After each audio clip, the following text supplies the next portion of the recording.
നമസ്കാരം. നമസ്കാരം. ഇന്ന് ഞാൻ എൻ്റെ മകനുമൊത്തുള്ള ഒരു ചരിത്ര ചർച്ചയാണ്. പലപ്പോഴും എൻ്റെ മകൻ അയാൻ മുഹമ്മദ് ചരിത്രവുമായി ബന്ധപ്പെട്ട് സംശയം ചോദിക്കും. അപ്പോൾ എൻ്റെ ഒരു നിർദ്ദേശമാണ്, നമുക്ക് ഏതായാലും ഒരു വീഡിയോയിൽ ഇരുന്ന് കൂടി ഇത് ചർച്ച ചെയ്യാം. ഏതായാലും ഇന്നത്തെ സംശയം എന്താ ചോദിച്ചത്? ഔറംഗസേബ് തൻ്റെ എങ്ങനെ പറയുകയാണെങ്കിൽ ഔറംഗസേബിൻ്റെ അനിയന്മാരെയോ ഏട്ടന്മാരെയോ കൊന്നിട്ടാണോ ഈ ഔറംഗസേബ് ത്രോണ് കിട്ടിയത്, അല്ല രാജ്യം ഭരിക്കാൻ തുടങ്ങിയത്? അതൊരു തെറ്റിദ്ധാരണ പൊതുവേ ഉണ്ട്. പാഠപുസ്തകങ്ങളിൽ പണ്ട് മുമ്പേ പഠിപ്പിക്കുന്നത് ഔറംഗസേബ് തൻ്റെ 2-3 സഹോദരന്മാരെ കൊന്നിട്ടാണ്, പിതാവിനെ തടവിലാക്കിയിട്ടാണ് അധികാരം പിടിച്ചതെന്നുള്ളൊരു പ്രചരണം വ്യാപകമാണ്. അപ്പോൾ ഇതിൻ്റെ ഒരു സത്യം എന്താണെന്ന് വെച്ചാൽ, ഷാജഹാൻ ചക്രവർത്തി, അപ്പോൾ അവിടെ നിന്ന് തുടങ്ങിയാൽ ഈ പൊതുവെ മുഗളന്മാർ സഹോദരന്മാരെ കൊല്ലുന്നവരും മാതാപിതാക്കൾക്ക് വേണ്ടത്ര പ്രാധാന്യം കൽപ്പിക്കാത്ത ഒരു പ്രത്യേക സംസ്കാരം അവർക്ക് എപ്പോഴും ഉണ്ടായിരുന്നു. ഇപ്പോൾ ഉദാഹരണത്തിന് ഷാജഹാൻ തന്നെ അദ്ദേഹത്തിൻ്റെ സഹോദരനായ ഖുസ്രുവിനെയും അതേപോലെ തന്നെ ഷഹലിയാറിനെയും ഈ 2 ആളുകളെ കൊന്നു എന്നാണ് ചരിത്രം പറയുന്നത്. ആ ഷാജഹാൻ്റെ മക്കളാണ് പരസ്പരം ഇതേപോലെ യുദ്ധത്തിൽ പരസ്പരം ഏറ്റുമുട്ടിയത്. അപ്പോൾ മൂത്ത മകനാണ് ദാരാഷുക്കോ. ഈ ദാരാഷുക്കോവിനെ കുറിച്ച് പറയുമ്പോൾ കേട്ടിട്ടുണ്ടോ?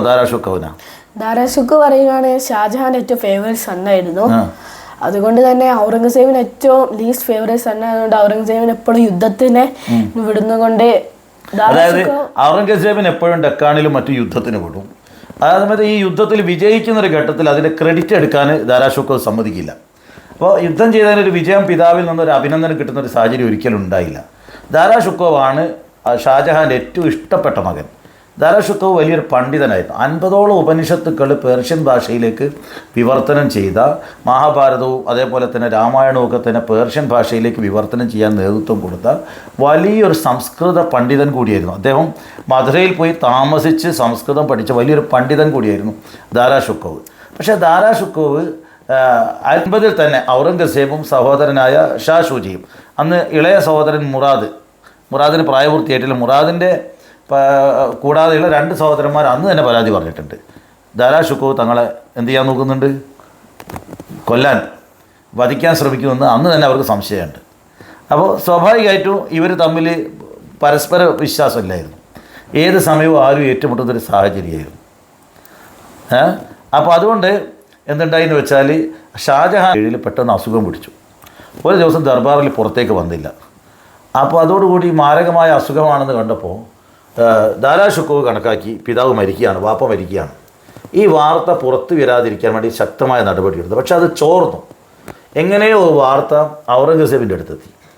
അങ്ങനെയാണ് ഔറംഗസേബ് പിതാവിനെ കാണാൻ, അദ്ദേഹം പലതവണ പിതാവിനൊന്ന് കാണാനുള്ള സമ്മതം ചോദിച്ചിട്ട് പോലും ദാരാഷുക്കോവ് അനുവദിച്ചില്ല എന്നാണ് പറയുന്നത്.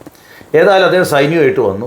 ആ സൈന്യം ഇളയ മകനായ മുറാദ് പിന്നെ അന്ന് ഏറ്റവും ഇളയ പുത്രനാണ്. പക്ഷേ ഗുജറാത്തിൻ്റെ ഭരണമാണ്. ഈ സാമ്രാജ്യത്തിലെ ഏറ്റവും സമ്പന്നമായ മേഖല ഗുജറാത്താണ്. അപ്പോൾ അവിടെ നിന്നുള്ള സമ്പത്തും സ്വാധീനവുമുള്ള മുറാദ് ഔറംഗസേബിനോടൊപ്പം ചേർന്നു. അപ്പോൾ ഔറംഗസേബ് അന്ന് ഇദ്ദേഹത്തിനൊരു വാക്ക് കൊടുത്തിരുന്നു, ഉത്തര പശ്ചിമ, അതായത് ഈ സാമ്പത്തിക ശക്തിയുള്ള മേഖല മുറാദിന് കൊടുക്കാം. കാരണം മുറാദിൻ്റെ കയ്യിൽ നല്ല സൈന്യവുമുണ്ട്, പിന്നെ എന്തുകൊണ്ട്, പണവുമുണ്ട്, സ്വാധീനമുണ്ട്. അപ്പോൾ അങ്ങനെയാണ് മുറാദിനെ കൂട്ടിയാൽ യുദ്ധം ജയിക്കാമെന്ന് വിചാരിച്ചിട്ടാണ് മുറാദിനെയും കൂട്ടിയിട്ട് യുദ്ധത്തിന് വന്നത്. ഈ ഭാഗം കൊടുക്കാമെന്നും പറഞ്ഞു. അത് കൊടുത്തില്ല എന്നുള്ള കഥ പിന്നീട് പറയാം. അങ്ങനെ യുദ്ധത്തിൽ സമുഗഡ് എന്ന് പറയുന്ന സ്ഥലത്ത് ഉത്തരേന്ത്യയിൽ ഈ ഔറംഗസേബിൻ്റെ സൈന്യം എത്തുന്ന സമയത്ത് അദ്ദേഹം കരുതിക്കുട്ടി ഒരു ദിവസം വിശ്രമിച്ചു. പക്ഷേ ഈ സമയത്ത് ദാരാഷുക്കോവിൻ്റെ സൈന്യം, അദ്ദേഹത്തിൻ്റെ ഉപദേശകർ പറഞ്ഞിട്ടുണ്ട്, യുദ്ധ വിദഗ്ധനായ അദ്ദേഹത്തിൻ്റെ മൂത്ത മകനുണ്ട് സുലൈമാൻ ഷുക്കോ. ഈ സുലൈമാൻ ഷുക്കോ തൊട്ട് മുമ്പേ ഷാജഹാൻ്റെ മറ്റൊരു മകനായ ഷാ ഷൂജയെ അദ്ദേഹത്തിൻ്റെ സൈന്യത്തെ ദയനീയമായി മധുരയിൽ പരാജയപ്പെടുത്തി ഓടിച്ച സംഭവമൊക്കെ കഴിഞ്ഞിട്ടേ ഉള്ളൂ. സുലൈമാൻ ഷുക്കോ വന്നിട്ട് യുദ്ധം ചെയ്താൽ മതി എന്ന് പറയുന്നത് കേൾക്കാതെ, ഈ ദാരാഷുക്കോ പൊതുവെ യുദ്ധകാര്യത്തിൽ ഒന്നും വിവരമില്ലാത്ത ആളായിരുന്നു, വലിയ കഴിവില്ലായിരുന്നു. പെട്ടെന്ന് അദ്ദേഹം ഒരു വിവരക്കേട് കാണിച്ചതാണ്. അപ്പോൾ യുദ്ധം ആരംഭിച്ചു. അപ്പോൾ യുദ്ധം വരുന്ന സമയത്ത് ഒരു ദിവസവും ഔറംഗസേബ് വിശ്രമിച്ചപ്പോൾ എന്താണെന്ന് വെച്ചാൽ, ദാരാഷുക്കോവിൻ്റെ സൈന്യം പടച്ചട്ടയായിട്ട് നിൽക്കുകയാണ്, പൊരി വെയിലത്ത് ഇവരെയും കാത്ത്.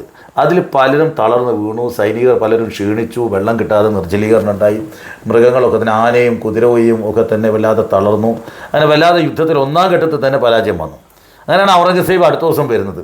ആ യുദ്ധത്തിൽ പെട്ടെന്ന് തന്നെ ഒന്നാമത്തെ ദിവസം തന്നെ ഔറംഗസേബ് മുന്നേറുകയും ദാരാ ഷുക്കോവിനെ വെടിവെച്ചാൽ ഏൽക്കുന്ന ദൂരത്തിലേക്ക് എത്തുകയും ചെയ്തു. അമ്പ ചെയ്താലൊക്കെ കൊള്ളുന്ന അപ്പോൾ കാര്യം പേടിച്ചു. ദാരാ ഷുക്കോ പൊതുവെ പേടിത്തോണ്ടതാണ്. അയാൾ പെട്ടെന്ന് ഇറങ്ങി കുതിരപ്പുറത്തേക്ക് ഇറങ്ങിയതേ ഉള്ളൂ. അപ്പോഴത്തേക്ക് തന്നെ കൂടെയുള്ള സൈന്യം തെറ്റിദ്ധരിച്ചു ഇദ്ദേഹം പരാജയപ്പെട്ടു. അത് സത്യമായിരുന്നു. അദ്ദേഹം ആ കുതിരപ്പുറത്ത് കയറിയിട്ട് അദ്ദേഹം കുടുംബത്തെയും കൂട്ടി ഓടി രക്ഷപ്പെടുകയാണ്. ആഗ്ര വഴി, ആഗ്രയിലൂടെ അദ്ദേഹം പോകുന്ന സമയത്ത് ഷാജഹാൻ പോകരുത് എന്നൊക്കെ പറയുന്നുണ്ട്. പക്ഷേ ഒന്നും സാധിക്കുന്നില്ല. കാരണം ആർക്കും സംരക്ഷിക്കാൻ കഴിയില്ല. ഔറംഗസേബിനെ ശരിക്കും അറിയാം. ആർക്ക്? ഷാജഹാനല്ല, ദാരാ ഷുക്കോ കൊല്ലും. അപ്പോൾ ഇദ്ദേഹം ഓടി അവസാനം അദ്ദേഹം ലാഹോറിൽ പോകുന്നു. അങ്ങനെയാണ് അദ്ദേഹം 2 മാസത്തിനുള്ളിൽ വീണ്ടും ചുറ്റിക്കറങ്ങിയിട്ട് ഗുജറാത്തിൽ നിന്ന് വീണ്ടും ഒരു 20,000 സൈനികരെയായിട്ട് രണ്ടാമത് യുദ്ധം ചെയ്യുന്നുണ്ട്. ആ രണ്ടാമത്തെ യുദ്ധത്തിലും ആര് പരാജയപ്പെടുന്നു? ദാരാ ഷുക്കോ തോറ്റു. ആ തോറ്റോടിയത് അദ്ദേഹം നേരെ പോകുന്നത് തോറ്റോടിയിട്ട് ആ സമയത്ത് ഇദ്ദേഹം നേരെ അഫ്ഗാൻ കുന്നുകളിലൂടെ നേരെ ഇറാനിലേക്ക് പോകാനാണ് ശ്രമിച്ചത്. അപ്പോൾ അങ്ങനെ പോകുമ്പോൾ അന്നേരം അദ്ദേഹത്തിന് വലിയൊരു ദുരന്തം ഉണ്ടായി. ഇദ്ദേഹം പണ്ട് ഷാജഹാൻ വധിക്കാൻ വിധിച്ച ഒരു ഗോത്രവർഗ നേതാവുണ്ട്, മാലിക് ജീവാൻ. ഈ മാലിക് ജീവാൻ്റെ വീട്ടിൽ അഭയം തേടി. അത് അദ്ദേഹം ചെയ്ത ഏറ്റവും വലിയൊരു മണ്ടത്തരമായിരുന്നു. മാലിക് ജീവാൻ ഇദ്ദേഹത്തെ കിട്ടിയപ്പോഴത്തേക്കും വഞ്ചിച്ചു. അദ്ദേഹം ഔറംഗസേബിൻ്റെ അടുത്തേക്ക് ആളുകളെ വരുത്തിയിട്ട് ഈ സ്വന്തം വീട്ടിൽ അഭയം തേടിയ ഈ ദാരാ ഷുക്കോവിനെ പിടിച്ചു കൊടുക്കുകയും ഔറംഗസേബ് ഈ ദാരാ ഷുക്കോവിനെ ഡൽഹിയിലെ തെരുവുകളിലൂടെ ആനപ്പുറത്ത് അദ്ദേഹത്തെയും ഇളയ മകൻ, അന്ന് 14 വയസ്സുള്ള ഇളയ മകൻ കൂടെ പിടിച്ച ഷിഹിർ ഷുക്കോവ് ഇളയ മകൻ, ഈ 2 പേരും, ഈ ഷിഹിർ ഷുക്കോവാണ് പിന്നീട് ഔറംഗസേബിൻ്റെ മകളെ കല്യാണം കഴിച്ചത്. അല്ല, അത് പിന്നെ പറയാം, കൊല്ലുന്നില്ല. ഈ വാപ്പനെയും മകനെയും ഒരു ആനയുടെ പുറത്ത് ഡൽഹി പട്ടണത്തിലൂടെ നടത്തിച്ചു. അപ്പോൾ ഇത് കണ്ട് സങ്കടപ്പെട്ട ആളുകൾ കരഞ്ഞു. ഈ മാലിക് ജീവാൻ ഇത് കാണാൻ ഡൽഹിയിലുണ്ടായിരുന്നു. മാലിക് ജീവാനെ ആളുകൾ തുപ്പി ആട്ടി എന്നൊക്കെ പറയുന്നുണ്ട്. ആ ചെയ്ത ആളുകളൊക്കെ പിന്നീട് ഔറംഗസേബ് ശിക്ഷ കൊടുക്കുകയും അതൊക്കെ അതിന് കുറേ വിശദമായ കഥകളാണ്. അങ്ങനെ അവസാനം ഡൽഹിയിൽ നിന്ന് ഈ പരേഡ് കഴിഞ്ഞ് അവസാനം ദാരാ ഷുക്കോവിനെ കൊല്ലുകയാണ്. ദാരാ ഷുക്കോവിനോട് ഔറംഗസേബ് ചോദിച്ചു എന്നൊരു കഥയുണ്ട്. പഴയ സ്ഥാനത്ത് തന്നെ നിലനിർത്തിയാൽ എന്തു ചെയ്യുന്നു? ഔറംഗസേബിനെ കൊന്ന് ഈ പട്ടണത്തിൻ്റെ 4 കവാടത്തിലും ഞാൻ പ്രദർശിപ്പിക്കും എന്ന് പറഞ്ഞു എന്ന് ഒരു ചരിത്രരേഖയുണ്ട്. ഏതായാലും അദ്ദേഹം കൊന്നു. ഷിഹിർ ഷുക്കോവിനെ കൊന്നിട്ടില്ല. അയാൾ വളർന്നിട്ടാണ് ഔറംഗസേബിൻ്റെ മകളെ കല്യാണം കഴിച്ചത്. സിബത്തുന്നിസ എന്ന് പറയുന്ന ഒരു മകളെ കല്യാണം കഴിക്കുന്നത്. തന്നെയല്ല, ഈ ദാരാ ഷുക്കോവിൻ്റെ മൂത്ത മകൻ സുലൈമാൻ ഷുക്കോവുണ്ട്. സുലൈമാൻ ഷുക്കോവിൻ്റെ മകളെയാണ് ഔറംഗസേബിൻ്റെ മകനായ അക്ബർ വിവാഹം ചെയ്യുന്നത്. അക്ബർ എന്നും ഔറംഗസേബിൻ്റെ അടികൂടുന്ന ഒരു റിബലായിരുന്നു. ഏതായാലും അക്ബർ കല്യാണം കഴിക്കുന്നത് ഈ ദാരാ ഷുക്കോവിൻ്റെ മൂത്ത മകൻ സുലൈമാൻ ഷുക്കോവിൻ്റെ മകളെയാണ്. അങ്ങനെ കുറേ ചരിത്രങ്ങളൊക്കെ പരസ്പരം ഇങ്ങനെ ഇഴവിരിഞ്ഞിരിക്കുകയാണ്. അപ്പോൾ ഇതുകൊണ്ട് യുദ്ധം അവസാനിച്ചില്ല.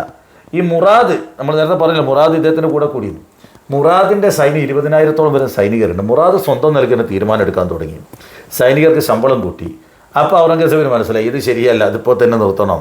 അങ്ങനെ ഔറംഗസേബ് രോഗിയായിരുന്നു എന്നും പറയുന്നുണ്ട്. രോഗം അഭിനയിച്ചുകൊണ്ട് അനിയനെ തൻ്റെ അടുത്തേക്ക് എത്തിച്ചു എന്നും പറയുന്നുണ്ട്. ഏതായാലും അവിടെ വെച്ചിട്ട് അയാളെ പിടികൂടുത്തിട്ട് അത് ഉറങ്ങിക്കിടക്കുന്ന സമയത്ത് സൈനികരെ വിളിച്ച് അറസ്റ്റ് ചെയ്യുന്നു. അതോടുകൂടി അദ്ദേഹത്തിൻ്റെ സൈന്യം മുഴുവൻ ഔറംഗസേബിനോടൊപ്പം ചേരുന്നു. മുറാദിൻ്റെ പിന്നീട് കണ്ടത് മുറാദിനെ കൊലപ്പെടുത്തുകയും മുറാദിൻ്റെ, നമുക്ക് ഇപ്പോഴും ഹുമയൂൺ ടോംബിൽ പോയാൽ കാണാം, headless body of Murad was buried ഹിയറാണ്. മുറാദിൻ്റെ തല കിട്ടിയിട്ടില്ല. മുറാദിൻ്റെ തല എവിടെയെന്ന് ഇപ്പോഴും കിട്ടിയിട്ടില്ല. തലയില്ലാത്ത ശരീരമാണ് ഹുമയൂൺ ടോംബിൻ്റെ അടുത്ത് സംസ്കരിച്ചിരിക്കുന്നത്. ദാരാ ഷുക്കോവിനെയും ഹുമയൂൺ ടോംബിലാണ് സംസ്കരിച്ചിരിക്കുന്നത്. ഇതൊക്കെ കഴിഞ്ഞിട്ടാണ് ഷാ ഷൂജ വരുന്നത്. അദ്ദേഹം ബംഗാളിലെ ഗവർണറായിരുന്നു.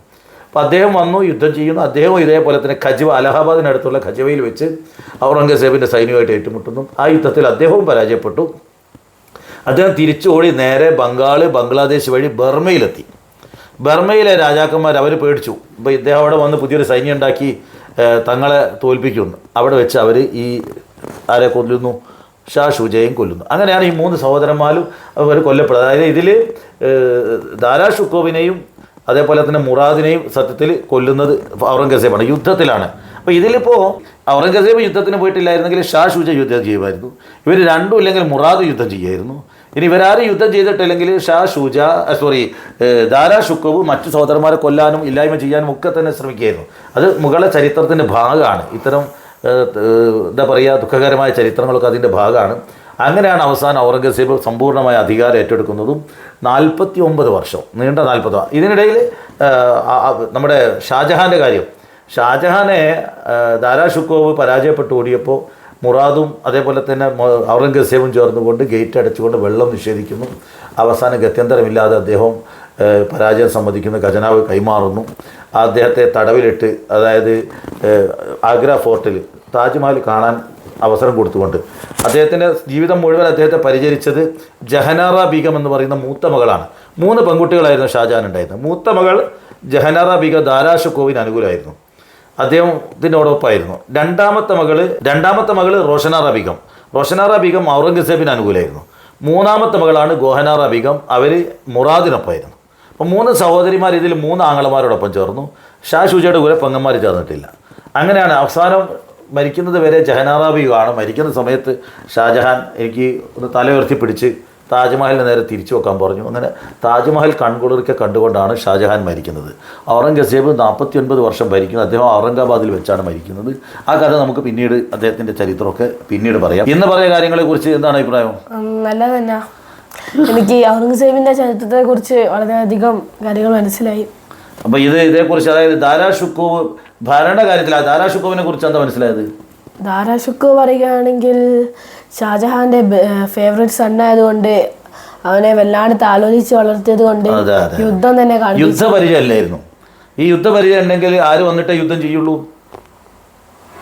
അല്പം ബുദ്ധി കാണിച്ചിരുന്നെങ്കിൽ ആരെ കാത്തിരിക്കായിരുന്നു? അവന്റെ സഹോദരനല്ല. അങ്ങനെ യുദ്ധപരിചയം ഉണ്ടായിരുന്നെങ്കിൽ ദാരാഷുക്കോവ് മൂത്ത മകനായ സുലൈമാൻ ഷുക്കോവ് വരുന്നവരെ കാത്തിരിക്കുക. സുലൈമാൻ ഷുക്കോവ് നല്ല യുദ്ധതന്ത്രജ്ഞനായിരുന്നു. അതിന് കാത്തു നിന്നില്ല എന്നുള്ളതാണ് ഏറ്റവും വലിയ വിഡിത്തം. മറ്റൊന്ന്, ദാരാഷുക്കോവ് ചെയ്ത ഏറ്റവും വലിയ അബദ്ധം ഈ മാലിക് ജീവാൻ്റെ അടുത്ത് പോയിട്ട് അഭയം തേടി എന്നുള്ളതാണ്. മറ്റൊരു വലിയ സങ്കടം അദ്ദേഹത്തിൻ്റെ ജീവിതത്തിൽ, ഈ യാത്രക്കിടെ അദ്ദേഹത്തിൻ്റെ ഏറ്റവും പ്രിയപ്പെട്ട ഭാര്യ മരിച്ചു പോകുന്നുണ്ട്. അങ്ങനെ ധാരാളം ദുരന്തങ്ങൾ നേരിട്ടൊരു വ്യക്തിയാണ് ദാരാഷുക്കോവ്.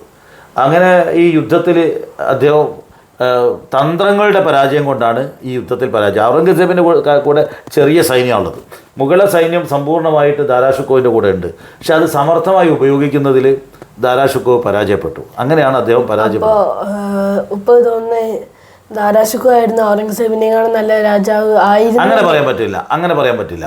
ഭരണകാര്യങ്ങളിൽ ഇപ്പോൾ മുഗൾ സാമ്രാജ്യത്തെ ലോകത്തെ ഏറ്റവും വലിയ GDP ഉള്ള ഒരവസ്ഥയിലേക്ക് വളർത്തിക്കൊണ്ടുവന്നതും അഴിമതിയില്ലാത്ത ഭരണം ഉണ്ടാക്കിയതൊക്കെ ഔറംഗസേബാണ്. പിന്നെ സഹോദരന്മാർ തമ്മിലുള്ളതും പിതാവും തമ്മിൽ ഇതൊക്കെ ഞാൻ പറഞ്ഞല്ലോ, ഷാജഹാൻ തന്നെ 2 സഹോദരന്മാരെ കൊന്നിട്ടുണ്ട്. പക്ഷേ ഹിന്ദുക്കളെ ടെമ്പിൾസ് നശിപ്പിച്ചോ പല അക്യൂസേഷൻസ് അല്ല, അത്തരം ഔറംഗസേബിനെ കുറിച്ച് ആരോപണങ്ങൾ, അക്കാര്യങ്ങളെ കുറിച്ച് നമുക്ക് വിശദമായിട്ട് പിന്നീട് ചർച്ച ചെയ്യാം. ഇന്നത്തെ ഈ വീഡിയോയിൽ ഇത്രയും മതി. നന്ദി, നമസ്കാരം.